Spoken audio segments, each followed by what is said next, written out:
So good evening, my name is Gerald Caden, and I'm a professor of urban planning and design at the Graduate School of Design. And I'm delighted to welcome all of you to the Sylvester Baxter Lecture, sponsored by the Department of Urban Planning and Design. The Sylvester Baxter Lecture Fund was established in 1936 to invite individuals outside of Harvard University, whose expertise is on the topic of town planning or landscape architecture or both. That implies that there are experts outside of Harvard University whose expertise is in these topics. And obviously we believe there is. The fund was created with a set of gifts from the friends and admirers of Sylvester Baxter. Baxter, an urban planner and journalist, lived from 1850 to 1927. He became in 1893 the first head of the Massachusetts Metropolitan Park Commission and collaborated rationally with Harvard's own Charles Eliot in creating the park system we appreciate in the Boston area today. But I suspect that Baxter's approach to planning would not be the same as that recommended by this evening's Baxter lecturers. And I hope that Mr. Baxter, who died in San Juan, Puerto Rico in 1927, will not come north tonight. The weather isn't so good anyway. I am delighted to welcome good friends and colleagues Judith and David Booher to Harvard. They have recently published their long-anticipated book, an intellectual and practical culmination of sorts, entitled, it's right here, Planning with Complexity, an Introduction to Collaborative Rationality for Public Policy. It could just as easily have been entitled, What's a Planner to Do? Because that's the central question we as a profession face when we engage in improving lives, most often through spatial and physical interventions around the world. What's a planner to do? Oversimplified at one poll, are we the experts, willing and able to make substantive decisions, or at least recommend substantive actions for the true decision makers? Oversimplified at the other poll, are we mere facilitators, creating neutral, parenthetically as if we could, processes within which people, the affected parties, the identified parties, make independent, liberated decisions for themselves? What are the in-between or lateral positions that could surely capture what we do, or what we should do as planners? If we have expertise, and what profession doesn't? What does it look like, and to what end should it be applied? The American Institute of Certified Planners Code of Ethics and Professional Conduct wants to have it all. It states that a planner's, quote, primary obligation is to serve the public interest, and we, therefore, owe our allegiance to a conscientiously attained concept of the public interest that is formulated through continuing and open debate. Our job, it continues, is to give timely, adequate, clear, and accurate information. Notice the word isn't advice. We should give people the opportunity to have a meaningful impact. So far, within an unconstrued statement of public interest, planners fall closer to the facilitator camp. But then the code tells us to seek social justice, and happily to the ears of many in our building here, to promote excellence in design. Values and judgments rendered by us, then, become touchstones in our promotion of the public interest. What delights me especially about this evening is that my introductory oversimplification will now be mitigated by deeper investigation and discussion rendered by two of the world's leading thinkers about a planning process for, as they write, improving us and making our society more resilient, along with such significant figures as Patsy Healy, John Forrester, John Bryson, and Larry Susskind, who joins us this evening. Among others, our speakers this evening have devoted themselves to thinking deeply about, and more importantly, making recommendations about the process, because they recognize correctly that process is inexorably tied to outcome, and that we have to get the process better, not right, better, in order to get the outcome better. As scholars and practitioners, they have studied ways of thinking, gathering evidence, communicating, and deliberating among citizens, stakeholders, and professions. They warn us against the almost natural tendency to want to fix things, to solve problems, to announce and meet goals. The world is contingent, filled with wicked problems that are not fixed or necessarily fixable. Their book, which I've referenced already, provides wonderful individual introductions for them. So let me quote. This journey began in 1967 when author Innes was a student at MIT in urban studies and planning. She took a class from Jack Howard, the respected founder of the department and planning consultant to the Boston Redevelopment Authority. Judith, Jack Howard and I, by the way, went up against each other as expert witnesses in a zoning case in the metropolitan area. He was very dapper and short. In that capacity, Howard had advised the city to tear down the urban village in Boston's West End. This is quoting again the book, which inspired another colleague, Herbert Gans, to write a book that discredited the redevelopment idea. Howard's course offered a list of best practices for land use planning, which he compiled into large notebooks for students. At the end of the class, he told students that he had given them the best that he knew about practice, but he added with tears in his eyes, his generation of planners had failed. He hoped that ours would do better. At that moment, Innes decided that it would be her project to find a new mode of practice. She tossed out the notebook and began her search. At about the same time, Booher was a student at the University of Tennessee, involved as an activist in the civil rights movement, as well as in the free speech and anti-Vietnam War movements. He helped start the University of Tennessee chapter of the American Civil Liberties Union and served as its president. During this time, he found himself negotiating among university administrators and other student activists to prevent violent confrontations during free speech activities. This was the beginning of his evolution through many professional roles to his current one as designer and facilitator of collaborative processes. And they met, and the rest is, at a minimum, this book, a maximum more than that. So Judith Innes is a professor in the Department of City and Regional Planning at Berkeley. David Booher is Senior Policy Advisor and Adjunct Professor at the Center for Collaborative Policy at California State University in Sacramento. And I'm truly thrilled, delighted for many, many, many different reasons to welcome them to the podium.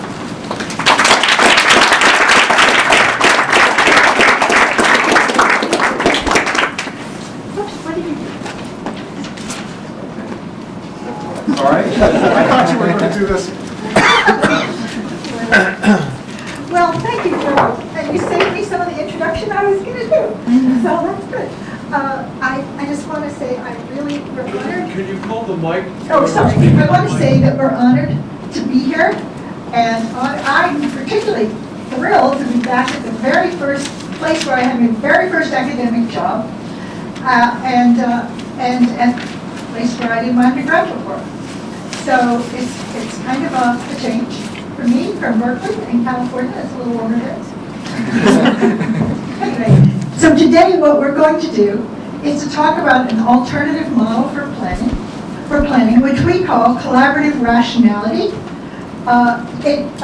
It's not the same as your rational model, which all of you have learned, I'm sure. Alternative, ends, goals, alternatives, evaluation, all of that. Nor is it the utopian design model, the make no little plans idea of Ed Bacon, nor is it the incrementalism of Lynn Bloom and that kind of thing. This model that we've developed is based on both our research and practice and the ideas of many others. It's packaged. We've packaged together many of these ideas in this book to produce what we believe can be a guide for new ways of doing planning. Now, the question is, why do we need an alternative model today? There's so many reasons. I would take the whole time if I tried to talk about all of them, but globalization is number one. People moving around all over the place. Fast changing. Look what's happening in the Mideast. In the financial world, things change overnight. The internet, social media, all of this has undermined the certainty on which the other models of planning were based. It's also created conflicts of ideas. So we no longer have what we had maybe when I was growing up in high school, a sort of consensus about what we want in the world and what our values are.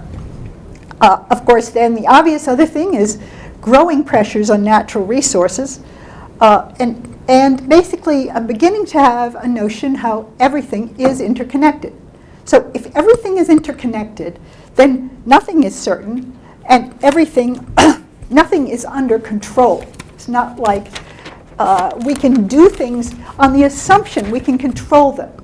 We're still trying to do that because the institutions and practices that we have are a very poor match for the world that we live in today. But we kind of try to ignore that because we don't know quite what to do about it. So we're hoping our book will help with knowing what to do about that.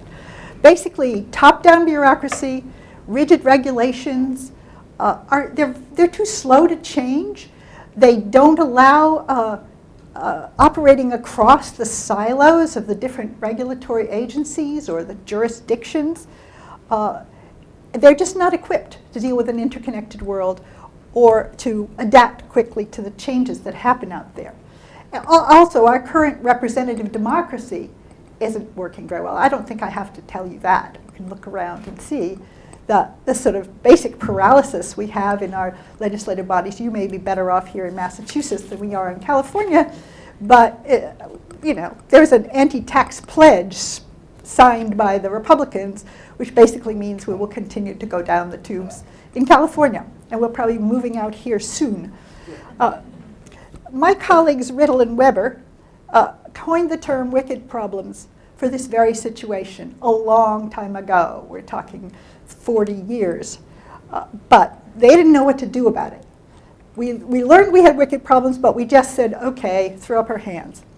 We contend that, that this situation calls for planning processes that are flexible, that are adaptive, and holistic, not just piecemeal, like we pull apart the problem and fix one piece and then fix another piece. These have to be things that look at the whole situation and that embrace the diversity of interests, the diversity of knowledges that are out there in society so that we can address these problems.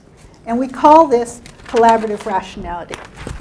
Now, I had a little section here I was going to explain why we got to this book, but Gerald has explained it very well, so I'm going to skip that part and just say a few words about where our ideas come from.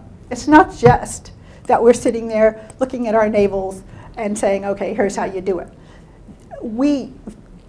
I have done 20 years or more of research on different kinds of planning practice, in particular collaborative types of planning practice. David has been working in this collaborative practice for an equal amount of time. In fact, that's how we intersected in the first place. I was studying him. And he turned out to be your classic Schoenian reflective practitioner. So he was the perfect informant for the work I was doing. And we've ended up having our own collaboration and understanding all these matters from both a practice point of view and a theoretical point of view. But it turns out David is actually more of the theorist in our group than me. I'm the dirty hands researcher, and he's the one who reads all kinds of philosophy. Some of the ideas that behind our work, the most important one may be interest-based negotiation as promoted by Roger Fisher and William Ury here on this campus. It's the key point there is that getting things done isn't about compromise and trade-offs and log rolling. It's about mutual gain. It's about enlarging the pie. It's about new ways of looking at things. It's about best alternatives to negotiated action, not about who has the most power. It's also grounded in American pragmatism. In fact, we discovered that after we did it, that it really is grounded in the ideas of particularly Dewey and the community of inquiry. It's about learning by doing, testing, reflecting together. It's also grounded in the Frankfurt School of Critical Theorists, where basically they identify a world that is in constant motion, that's full of contradictions, but those contradictions are ones that we have to embrace, not ones that we can solve. It's also grounded in complexity science, the emerging world of complexity science, which is started in mathematics and physics and those kind of places, but has begun to move into the social world, and we're trying to figure out, basically, if the world is a complex adaptive system, how do we then deal with it in the social world?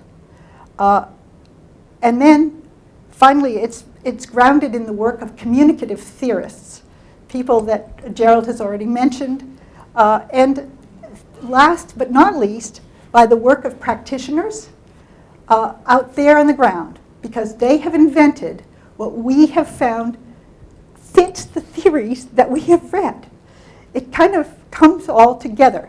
And I want to particularly note the importance of Larry Suskind's work in documenting and theorizing some of this practice out there that has really galvanized many practitioners around the world, and of course the Hewlett Foundation, which has given huge amounts of money for trying to understand these things. We wouldn't be where we are today without all of that. But what I want to do now is turn this over to David, who will talk about our theory and our ideas of collaborative rationality. After that, I'll come back and talk a bit about some of the cases that we looked at, and David will talk about where do we go from here. And hopefully it won't take too long, because we want to hear your comments, questions, because we learn more from you guys than from gazing at our navels. Thank you, Judy, and thank you, Gerald, for the kind introduction. Okay. So I want to start out with kind of Is that working? Your microphone, is it working? Yeah. Doesn't sound like it. Is it? Okay. Well, it's just recording. So if you can't hear me, I'll speak louder. Okay, good. I want to start with thinking about what is this idea of collaborative rationality. And basically, where it came from out of my experiences, I've had like 25 years advising decision makers on public policy planning decisions. And they base it on the rational model of planning, which is based on this idea of human rationality. You have goals, you figure out what the alternatives are, you select one, and then you carry it out. And so I was dealing with decision makers in this complex world that Judy was talking about. They were using that model to make decisions, and it wasn't going very well for them. And so I would ask them, well, you made that decision, it didn't work. Don't you think you should try something different? Inevitably, no, they didn't, because that's what they knew. They would tell me that. This is how we do it. And it's kind of reminding me, there's this joke, or story that you may have heard about the drunk guy who lost his keys outside the bar, and he's crawling around on the sidewalk under a lamppost. And his friend comes up and says, "What are you doing down there?" He says, "I dropped my car keys." So his friend gets down to help him find the car keys, and they look and there's not there. And his friend says, "The car keys aren't here. Are you sure you dropped them here?" And the drunk said, "Oh, no, I dropped them over there." Well, the guy said, "Well, why are you looking for them here?" He says, "Because that's where the light is." That's kind of the experience that I was having. And so I realized in talking with Judy that until we have a different model of rationality that people can rely on to make public decisions, that we're going to be stuck with making decisions that aren't going to have very good outcomes for us. So that's why we came up with this nice little model here. So it's like on one sheet of paper. It's good to hand to practitioners, after a little discussion. But and this is a representation of our ideas around the theory of collaborative rationality. And so it's three areas: characteristics of participants, and authentic dialogue represents the conditions that are necessary. Now, let me preface it by saying this is not like a universal theory.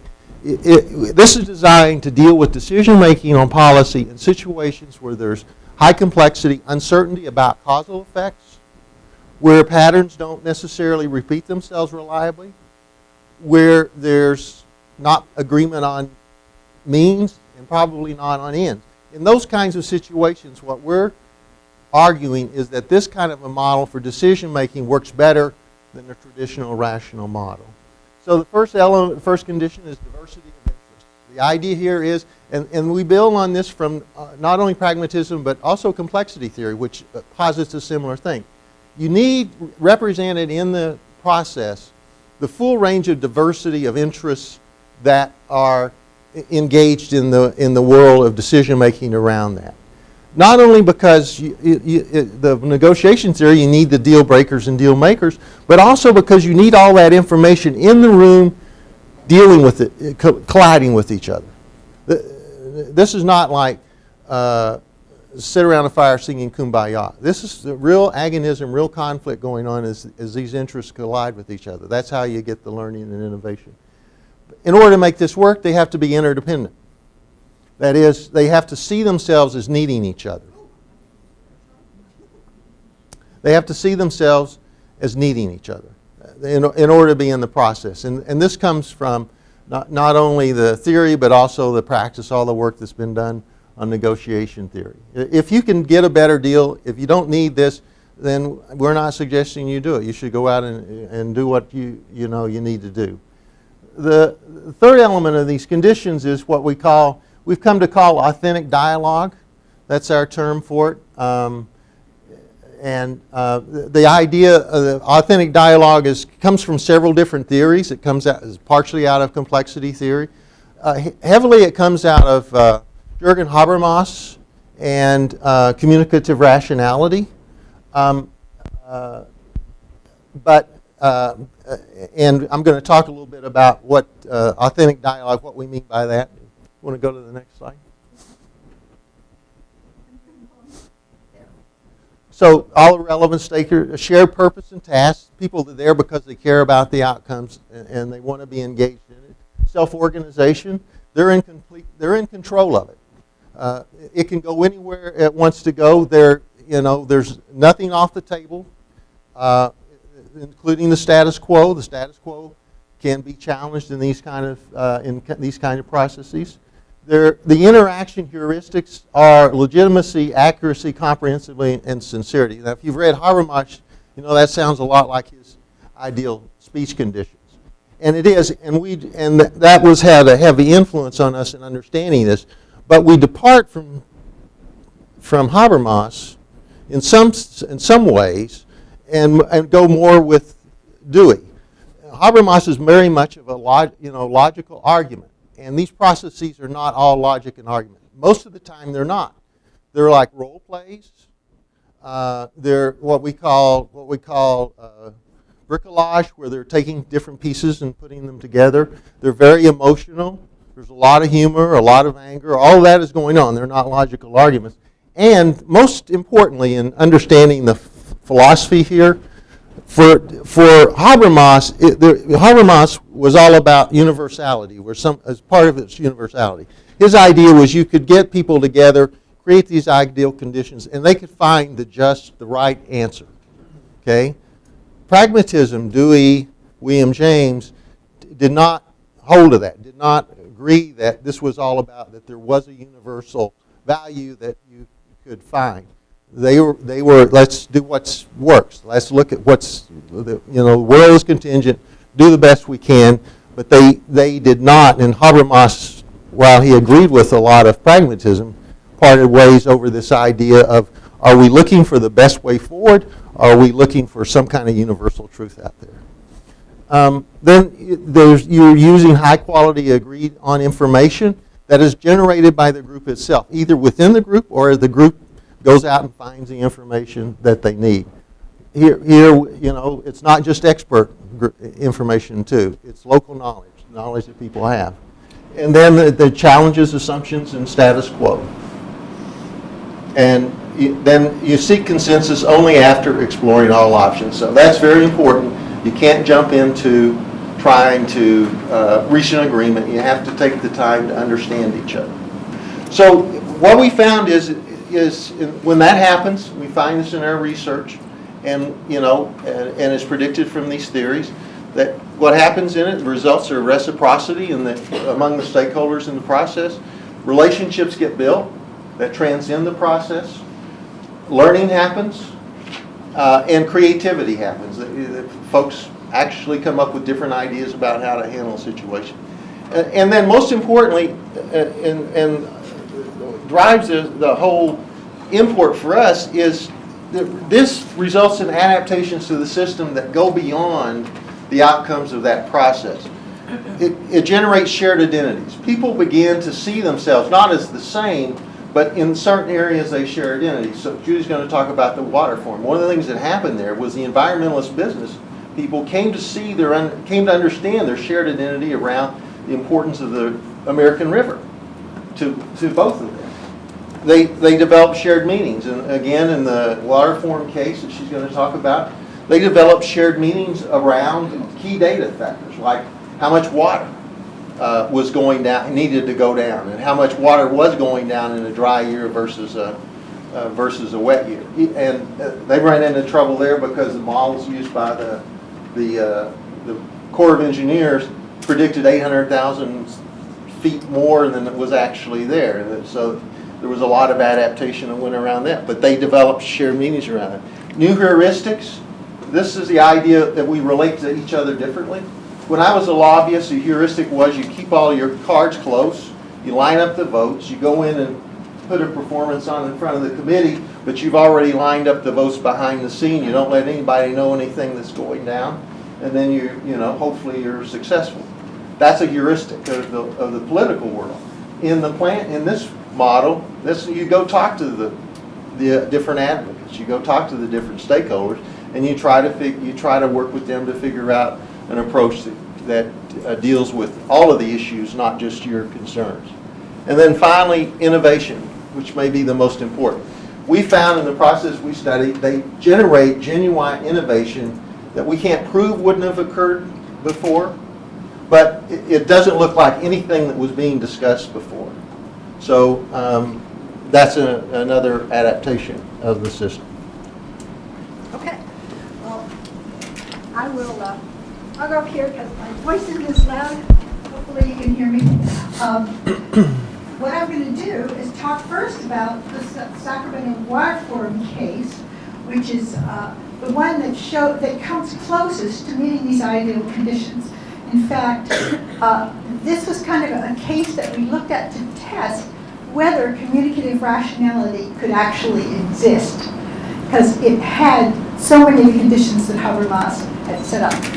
So basically, what this is, the Lower American River in the Sacramento area, where it's a growing area, it's got agricultural users for water, it's got enormous conflicts around surface water, groundwater. By the way, water is the most important thing in California. More money, more depends on it, the economy depends on it, so it's a very, very big deal. So the Lower American River was under a huge amount of conflict. There were lawsuits by different kind of water utilities against each other. Environmentalists didn't want pumping stations. There was questions about the fisheries and so forth. So many conflicting kinds of issues. This one, in this case, it took 6 years. I think I have 6 years. 6 years. They had $10 million. What happened was basically nothing was going to happen in this situation until a judge made a decision that reduced the amount of water that was going to be available to all these various purposes on account of protecting endangered species. That then led to people realizing they had to do something. And the city and county of Sacramento, two separate organizations, got together and said, okay, they knew Susan Carpenter, I think, and they actually read something and said, we could do consensus building. They figured out, they did what you have to do, which is a conflict assessment to see if this could be done. And interestingly, then they hired the Center for Collaborative Policy, which tried to do the conflict assessment over, but they'd already figured that out, so it was very good. They figured out who they needed, invited them to the table. They need people who are the deal breakers, the deal makers, and the people who are affected. And this example went for 6 years, and the city and county invested a great deal of money mostly in staff. It takes a lot of staff to do this properly. Constant shuttle diplomacy, constant calling up, memorandums, many, many things. Organized itself in two ways simultaneously. One was a interest group caucuses, environmentalists caucusing, business community caucusing, and so forth, and diverse task groups. The key thing you need is diverse task groups which do the work, figuring out how do you deal with groundwater, how you deal with joint use, what do you do? So they kept meeting, coming back and forth. They've ended up coming up with a 400-page agreement, and they had come to understand how complex this is. And it used to drive me crazy. They would say, the devil is in the details. Mind you, I watched hundreds of hours of this. Our work is, what we have here is much more detailed than you'll see on most case studies of collaboration, because we actually were there, and my students and other people recording what they said, who said what to whom, how long it took, and the like. But they kept saying that. So they came to understand the uncertainty and the complexity. So one of their major projects that we consider a system adaptation was not only to solve the immediate problem and agree to certain things, was to actually set up something they called a successor effort. No one was going to add another layer of government. But they called this. So this was a collaborative effort that was designed to follow on afterwards and deal with the inevitable problems when there were new droughts and so forth. So this one we consider to be very exemplary. We have 6 cases in the book that are told in detail. We have some other examples as well. But we look at each case in terms of the dyad theory and use it to analyze how and why they were more or less successful in producing outcomes and enduring results. This is what it looked like, sitting for those hundreds of hours in terrible chairs with a bunch of engineers, all guys. Well, there might have been one woman, I don't know. But this is what these processes are like. And you ask people, why do you stay there? Because it's true, their organization sends them. They're all representing organizations. But, they say, well, I'm learning a lot. And I'm building relationships. I didn't know these things. It's changing my professional capacities. So it's not, when people come to these things, they say, well, that agreement would have happened anyway. And you say, and then you say, well, that's not the point. We don't care that much about that. It's a starting place, and in the meantime, it's changed how we work and how we think, and how we work together. And the water arena in California is one which this changing culture has carried on. So let me just briefly mention the biggest issue in California, which is not a perfect dyad theory process, but this is basically the process called CalFed, which was dealing with the watershed of California, which basically, as you see, the state, all that gray area drains into this smaller area, the delta, and that water is like 2/3 of the water for 35 million people goes through there. And it also has many issues, as you can see up there. The dark is in the small part is area that's under sea level. That's threatened in many ways and many times. And just to see some of the things the water has to be used for. Watering the desert, dealing with the salmon and endangered species. Salmon fishery is very important. And the whole delta is engineered enormously, so some of these fish can't make it through. Dealing with the ecosystem. What came to happen in the CalFed process, which involved 35 agencies, public agencies, from state and federal level as the primary people, they came to understand that they had a shared identity around restoring the ecosystem. Imagine that. These are people who didn't care the least bit about the ecosystem, but they couldn't move forward without the ecosystem being dealt with. And then you have the levees. Incredibly, many of them built 100 years ago by farmers. They're falling apart all the time. 1,000 miles of levees. If there's a terrible flood, the city of Sacramento will be a goner, at least large sections of it. It'll be worse than Katrina. So this is like really, really big set of issues.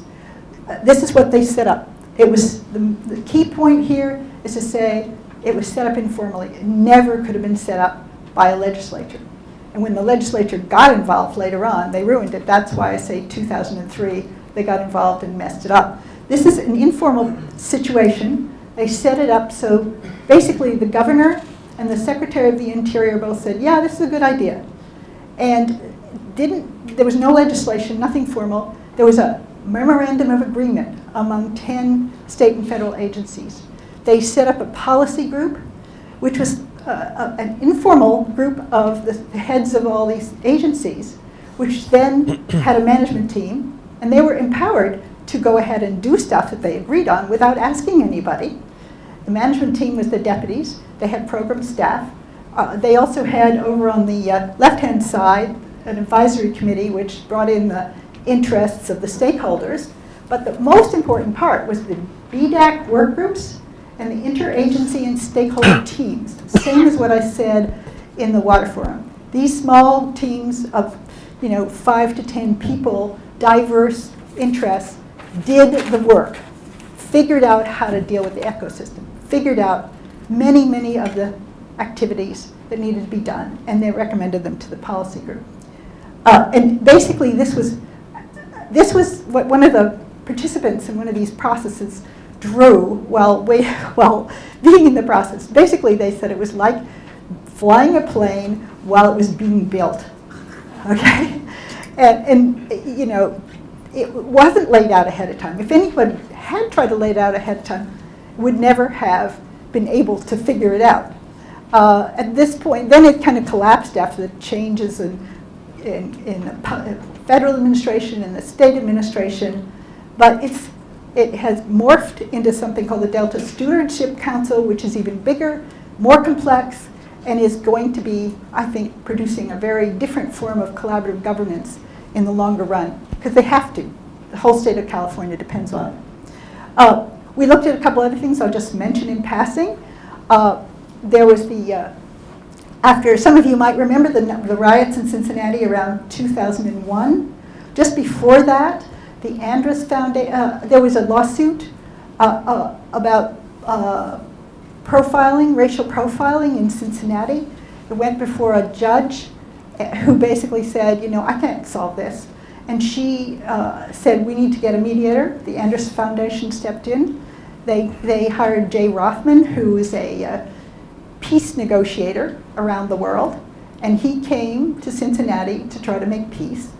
And he set up a whole process, a community process that gives you an example of how you can do this in a larger group model.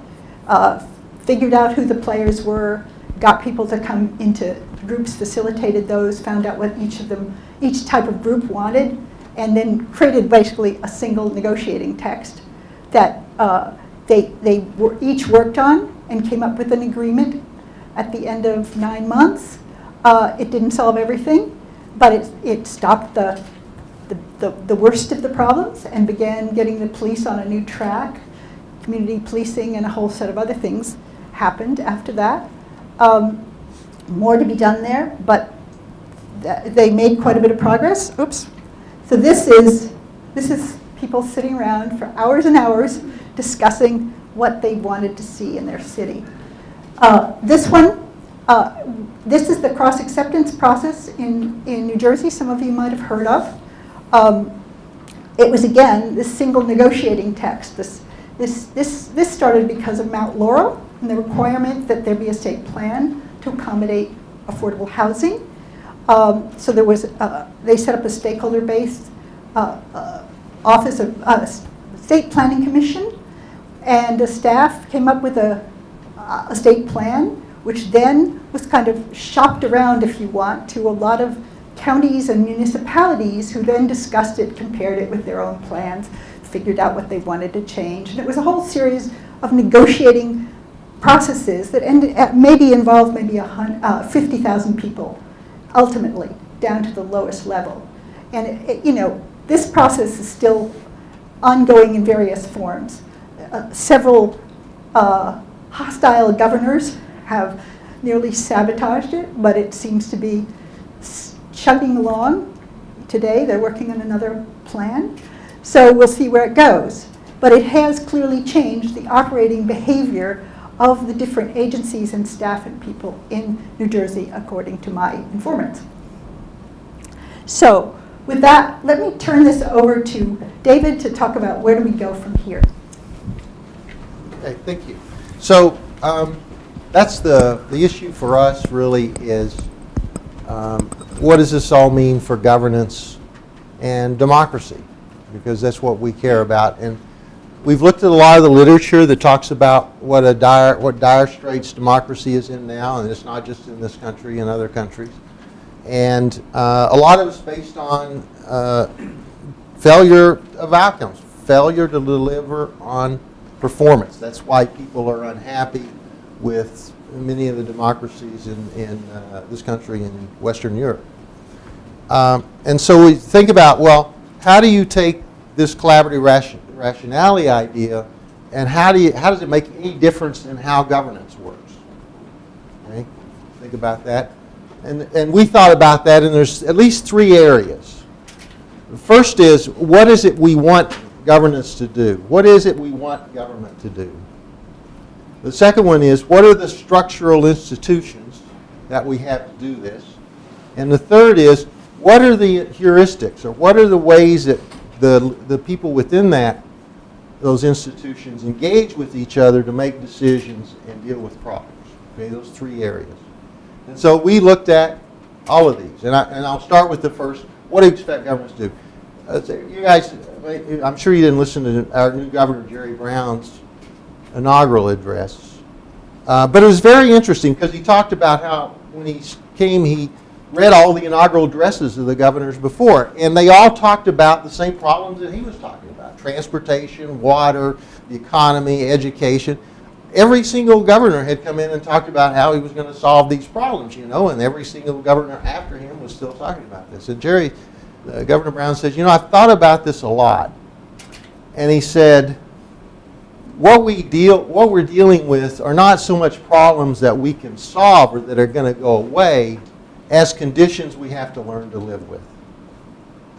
This was the new governor of California that's thinking in a different way about what government should be doing, and it's very much where we're coming from. And looking at complexity theories and looking at Dewey and the learning community, we're looking at what we really want from governance is to contribute to making us a resilient society where we can deal with all of this uncertainty, where we can manage around these problems, and somehow go forward in an improved society down, as we go down the road together. So there's a lot of assumptions in that, a lot of things around that, how that happens that we talk about.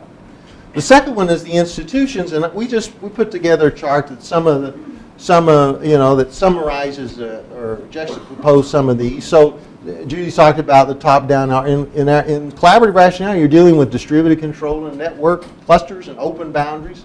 You're not dealing with clear goals and problems. The rational model is you got to have a clear goal that you're going to reach or a problem you're going to solve. In this, we're talking about changing goals. A lot of the processes we deal with, they go in with one goal, and by the time they get to the end of it, they just that wasn't our goal at all. We discovered that really what we want to do is this. And then there's different roles for managers and planners. Instead of the manager as controller, a manager is a guide, bringing people together, setting up conditions so collaborative processes can happen.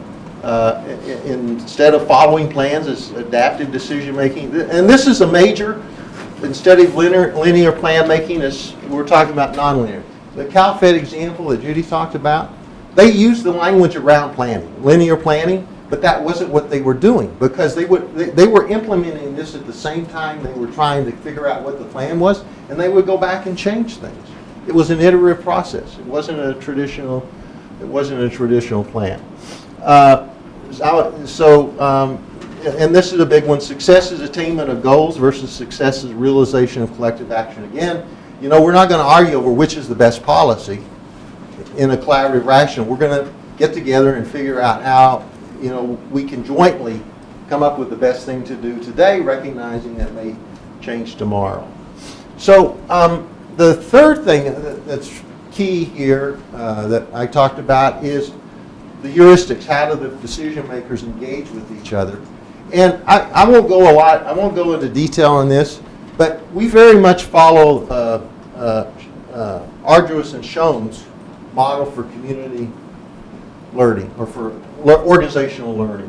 And their idea of what, in all my work, I found their theory of use model for how decisions happen, in most organizations. And this is business as well. In fact, their study was really of businesses. But the idea, you go in with your goal, you maximize, getting what you want, and minimize your losses. You don't cause any people to get upset. You avoid, anything that's unpleasant. And then the last one's be rational. And in my experience, that's what, a lot of organizations I deal with. There's very much a controlled interest. I had one, we did a process with a group of stakeholders that one manager in this agency had did. When it got to the head, they came up with a great solution. It was unanimous. All these stakeholders agreed. And the head of the agency wouldn't have anything to do with it, because she said the agency should come up with the solution, not a bunch of stakeholders. We're not going to do that. So this idea of loss of control is a very, very big obstacle to accomplishing this. If we're going to get this resiliency, then we're going to have to think about it the way this was an international ad that appeared many years ago by one of the It's a software company. Anyway. Hopefully it wasn't AIG. So, but the situation reminds, my drunk friend again. This time he's walking along the road, and somebody pulls up and asks him if he knows where a local landmark is. And the drunk thinks about it and he says, yeah, I know where that is, but if I were you, I wouldn't start from here. And that's kind of the way it feels like sometimes in trying to deal with this in government agencies. I don't know why the drunk stories, I think it's because drunks are uninhibited, and so they tell the truth. Thank you very much.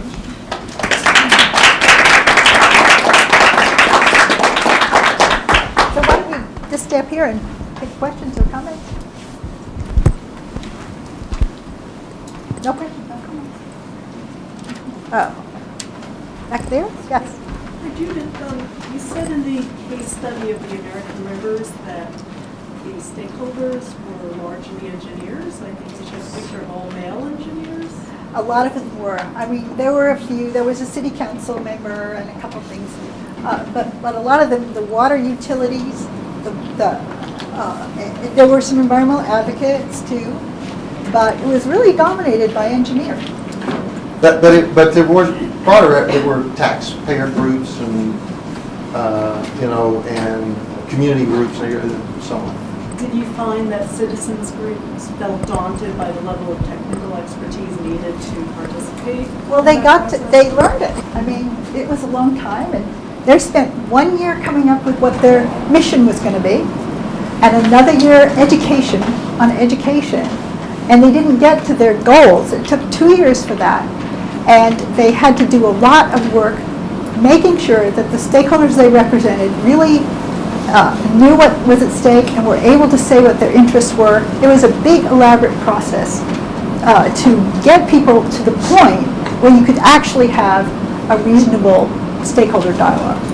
And that is a key issue, because a lot of people say this isn't possible because of that reason, that you can't, the people from the community can't engage in this expertise. And if you just throw them in a room together like Habermas would have, you're right, they can't. But a big part of what the mediator does is create the conditions so they can. And sometimes the center has run programs where they actually take months ahead of time training the participants about just how to engage with each other. Not only like from the community so they can stand up to the professionals, but also talking to the professionals about how to relate to the community. It's all about the conditions. So a lot of the literature that talks about collaboration isn't really talking about collaborative rationality. It's more like, let's get everybody together and decide. And that doesn't work. Everything depends on the You wouldn't conditions. believe how hard it is to get people even stakeholders with some professional experience to actually challenge the status quo. Or they'll say, well, I have this idea, I don't think it's probably very good, but I thought maybe I could, blah, blah, blah. And it turns out it's a very good idea, but people censor themselves. They want to fit in, they want to do the normal thing. So it really takes a lot of training for people to say, think about your interests, think about what's possible, not just what you always do. And don't apologize. Now learn. So what do planners have to learn to be able to do this kind of planning that's different from what planners used to have to learn? They still have to take your course, my course, and David's course. More specifically. David, you answer that. Okay.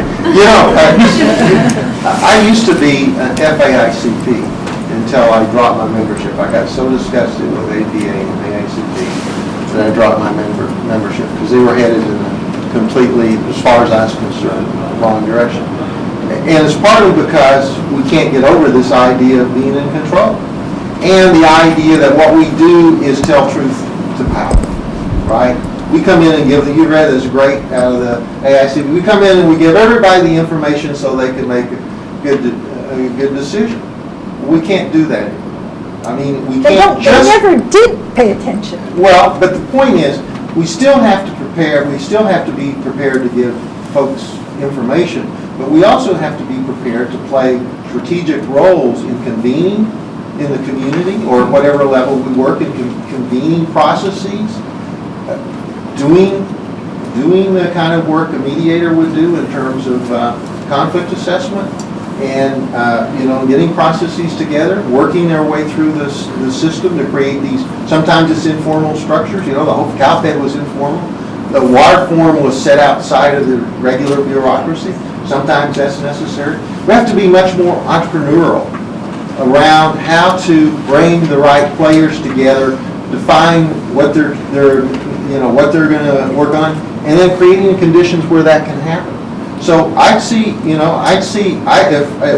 did some of these site reviews for APA.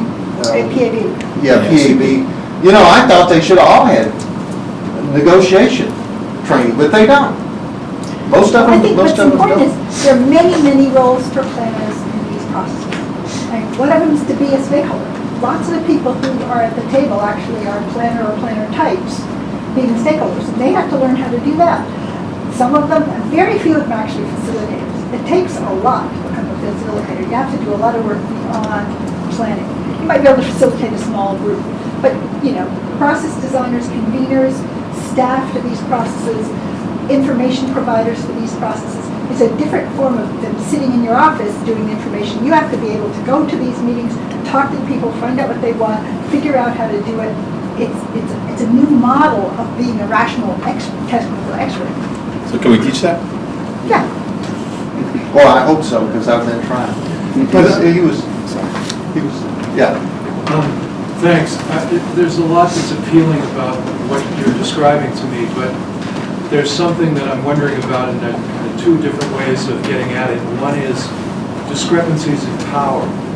And this whole model comes into play in a reality where there are disparities in power and there are structures of power that people have to grapple with and reckon with. So I'm interested in sort of how you think about that. But the other way of looking at it is,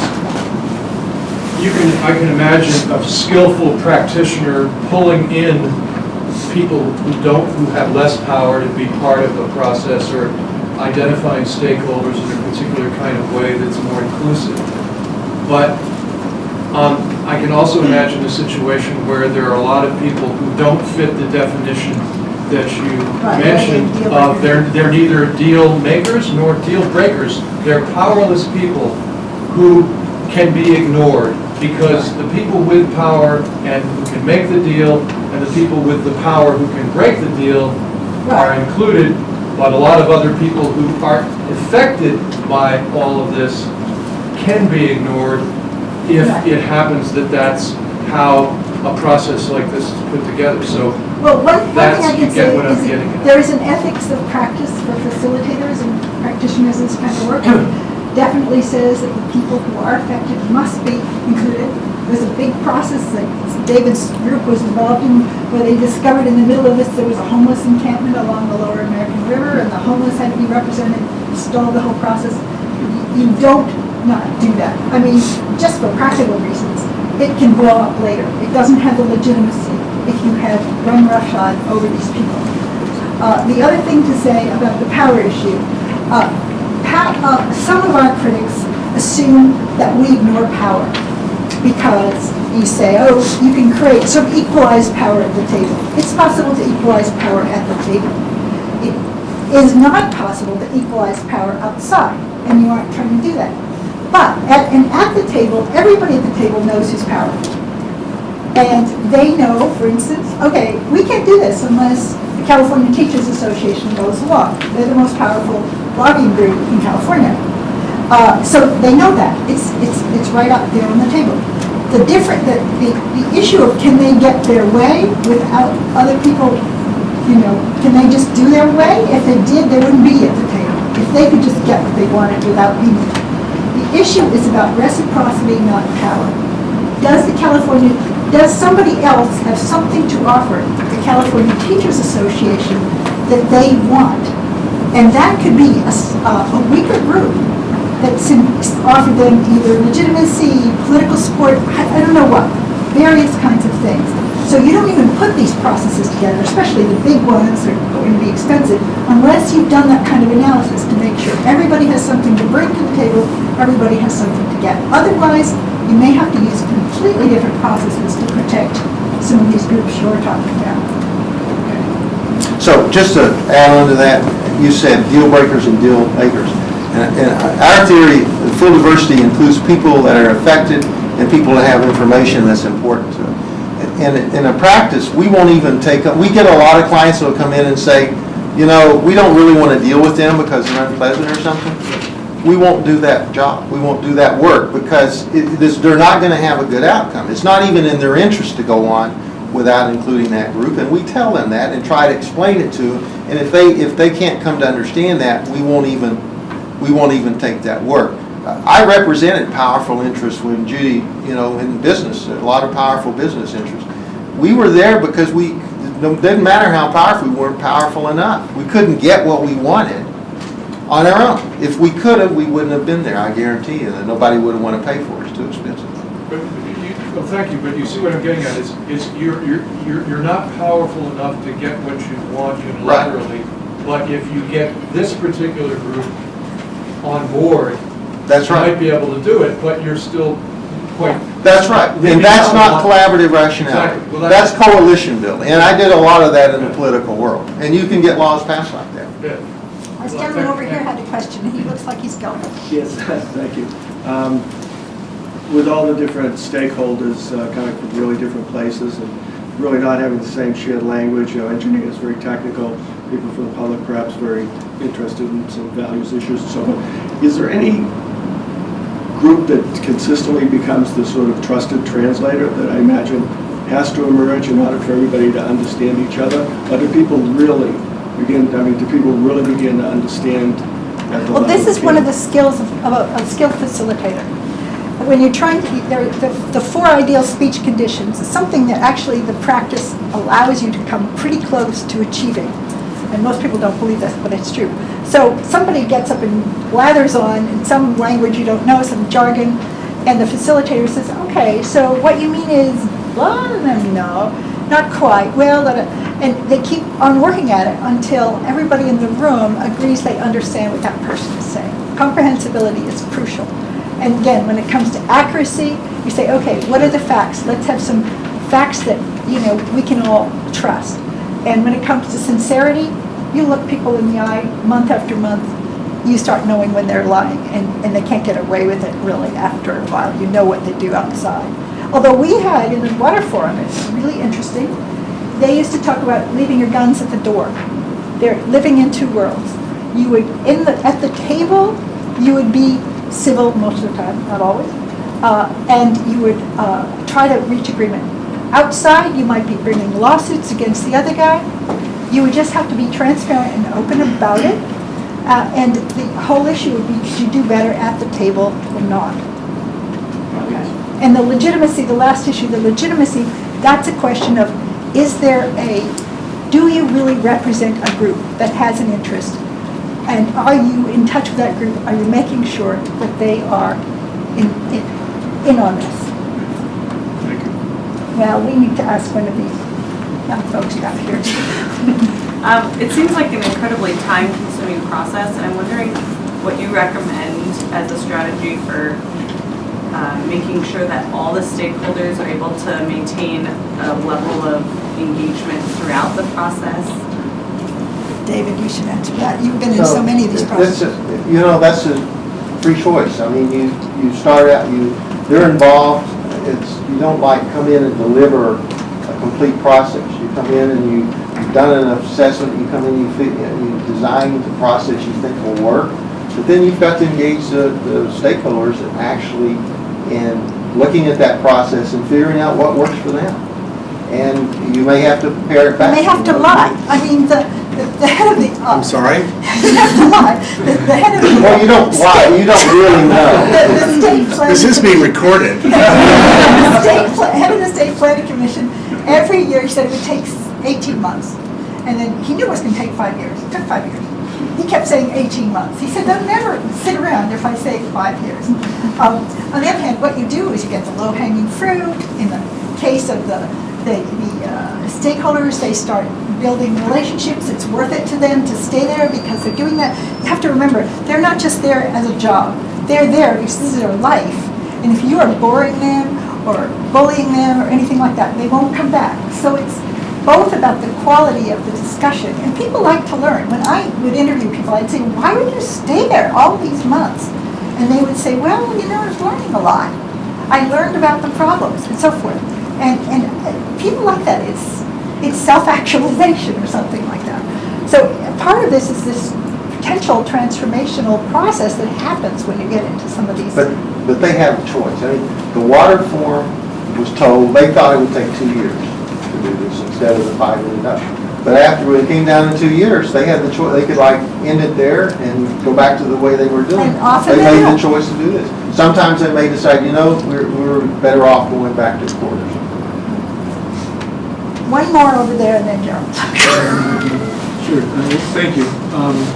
You referred at the start to the intractability of the California legislature, and could probably apply to many other legislatures. And so I was kind of thinking about how you scale this process in a way, bring it to larger bodies. And you were also mentioning shared purpose, shared identities, shared meaning. So how does that work when you have a legislator from a neighborhood in Oakland compared to one from the suburbs of San Diego, and what is Doesn't there? work for legislators. Well, I've thought about this. We haven't figured it out yet. I'm still You think it hoping I haven't figured out how it would work there because the incentive structure is completely different. I didn't even talk about the political world. I was talking about the public agency world. But I worked a long time in the legislature, and the incentive structure is completely different. They don't really care about solving problems, right? They don't, I'm telling you. What they care about is getting reelected or getting the job after they're term limited out or getting the money or getting their wife a job. They're taking care of themselves. Now there are going to be, and I know this is recorded, there's going to be exceptions. There are exceptions to that, who try. But in terms of creating conditions of collaborative rationality, I haven't figured out how that could work because they're not there to solve problems. They're there for other political agendas. Well, a candidate for governor, May Whitten, thank God, get it. Her idea was going to be that she would put the legislators in teams to solve problems. And okay, that's what you do in the business world. It doesn't actually work with legislators. They're not going to be in teams. They may do consensus building, however, behind the scenes. They do coalition. Quietly, and work out some things collaboratively, but not collaborative rationality. Should we let Gerald say something? All right, so as planning students, planning faculty, planning practitioners. Is your argument to all of us, finally, that planners should never take a position?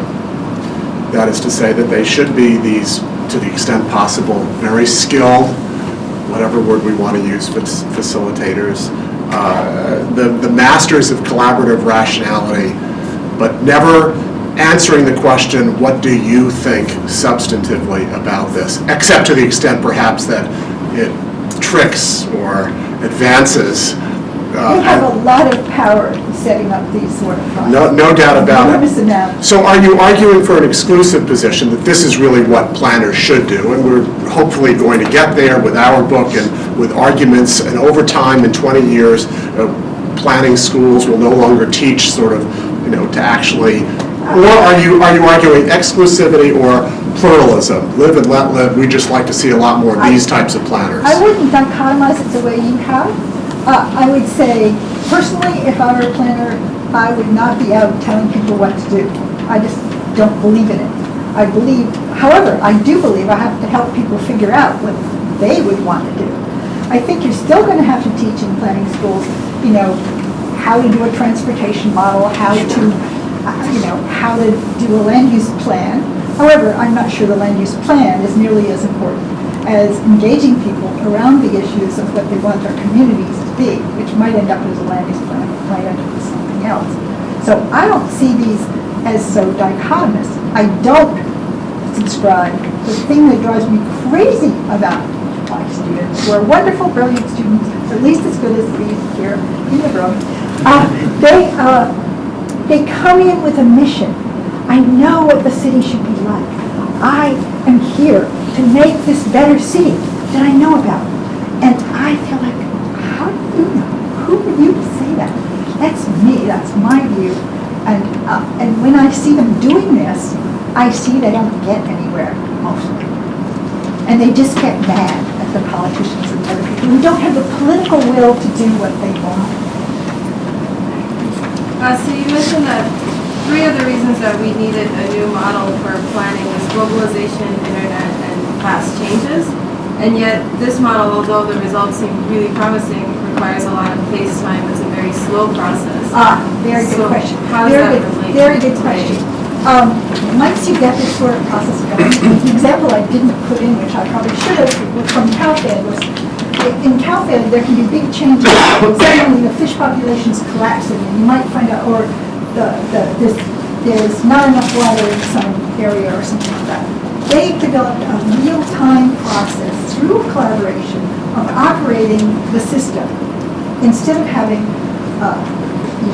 we need to reduce the water flows here. We're going to have a new rule. We're going to then have hearings. Somebody's going to bring a lawsuit. All of that could take 6 months or more. By that time, the water conditions have changed. Instead, they collaboratively developed a set of heuristics and practices for getting together, figuring out what needs to be done. They did it, in one afternoon from all around the state, called in and had come to agreement and understanding with a bunch of other folks. So that's one way in which it can be very adaptive.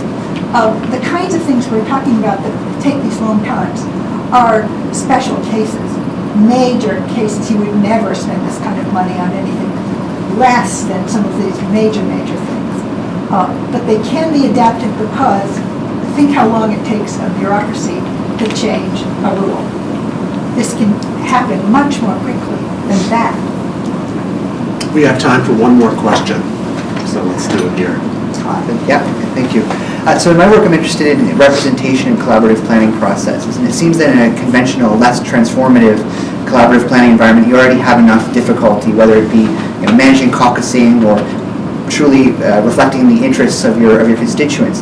How in a process that involves this sort of collaborative rationality made at the table, do you find groups maintain any sort of connection with and legitimacy in the eyes of their stakeholder groups? Okay. David can answer. We build that, you have to build that in as the process facilitator. You have to build in that connection. And it's fairly formal. That is, part of when we start a group, part of the process is coming up with the ground rules. And one of the ground rules is how are you going to communicate with your constituents. And it has to be specific. You know, we go to this meeting. A typical example would be they would have monthly meetings with their constituency, or they would, depending on what the schedule of the constituency was, with the official representative, you know, like the board of directors or whatever. And they had to go and talk about it. And then they had to write a memo about that meeting that they sent to all the other stakeholders. Because the key feature of this is that the stakeholders keep each other accountable. That's part of this reciprocity.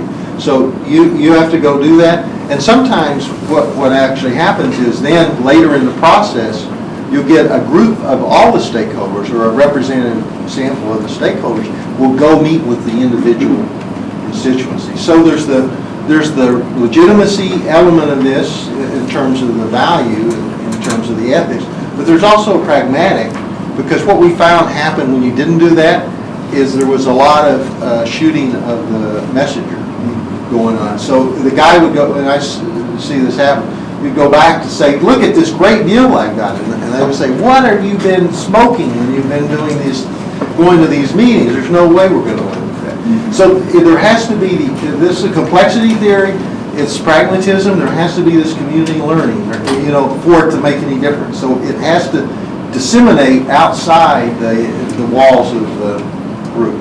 And we have done things that basically suggest the capacity in general to solve problems is increased by people doing this. Certainly in the water arena, we've seen that. They solve lots of things or deal with lots of things very informally along the way without a big process. So time will tell. Okay, well, time will tell. Please join me in thanking you.